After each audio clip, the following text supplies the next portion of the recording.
On Wednesday, we saw the Federal Reserve make a hawkish cut. What do I mean by that? Well, if we look back a couple months ago, it was the Federal Reserve made a 50 basis point cut. That was dovish. This time they made a 25 basis point cut, as expected, but it's the language that they used around this particular cut that makes it hawkish. I'm not convinced the Federal Reserve really has any real strong direction here, and they're really just operating from the last data point, so it's getting a little bit confusing at this point. What we saw was the Federal Reserve adjust their expectations from from 3 cuts next year to 2 cuts, so fewer cuts. They also adjusted their expectations for inflation and changed it from 2.1% to 2.5%. So inflation is a little bit more of a problem than expected. And if we take a look at unemployment, they moved it to 4.3%. So they moved it down.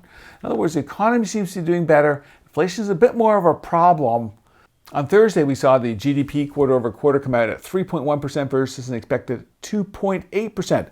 Stronger than expected. Markets aren't really thrilled about that right now.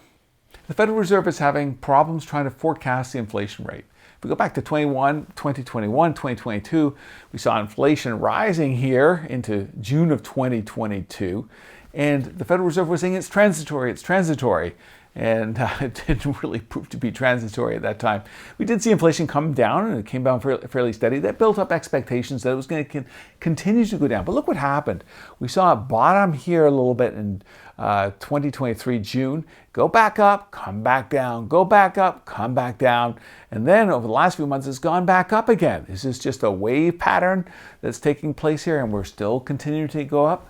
The Fed doesn't know. And we could actually see inflation continue to go up next month, or it could come back down again.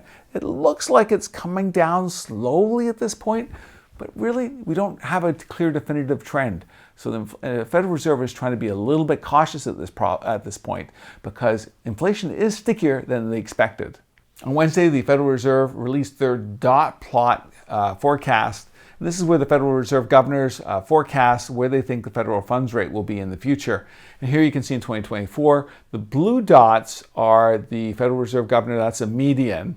And you can see it goes down next year by 50 basis points, then it goes down again, and then it goes down again, and then again here.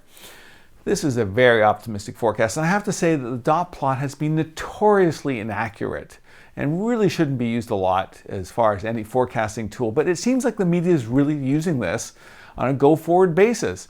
I've talked about this in the past, how inaccurate it is, but in the last 1 or 2 years, we've seen a lot more emphasis on the dot plot. Here's where investors are acting right here. This is the red dot, the investor expectations based upon futures here. You can see it goes down in 2025, but then it flattens around 4%. In other words, investors really don't believe the optimism from the Federal Reserve. On Wednesday, we saw the S&P 500 drop dramatically, almost down 3% on the day. The VIX spiked, the 10-year yield spiked. So what happened? What was the reaction here?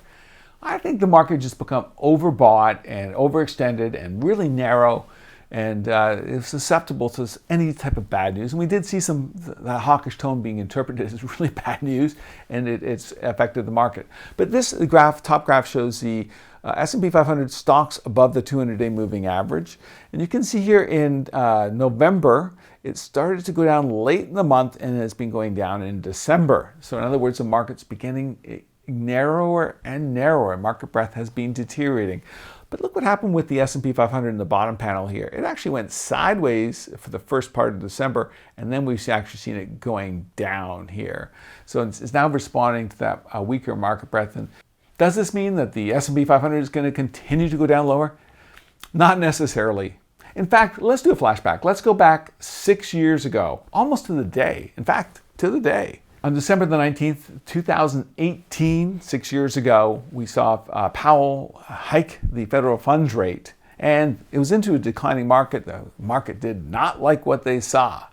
If we take a look at what was happening at the time for the S&P 500, we can see that it was declining in December, and then Powell hiked the rate on December the 19th at the Federal Reserve meeting, and the market continued lower. Look where it bottomed, though.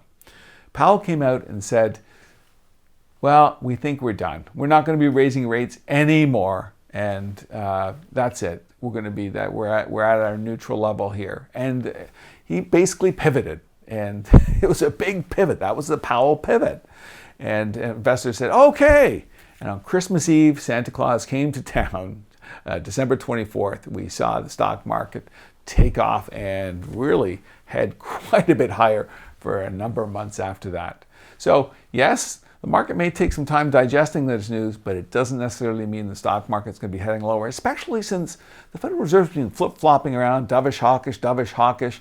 We could see them actually become dovish again in the not-so-distant future.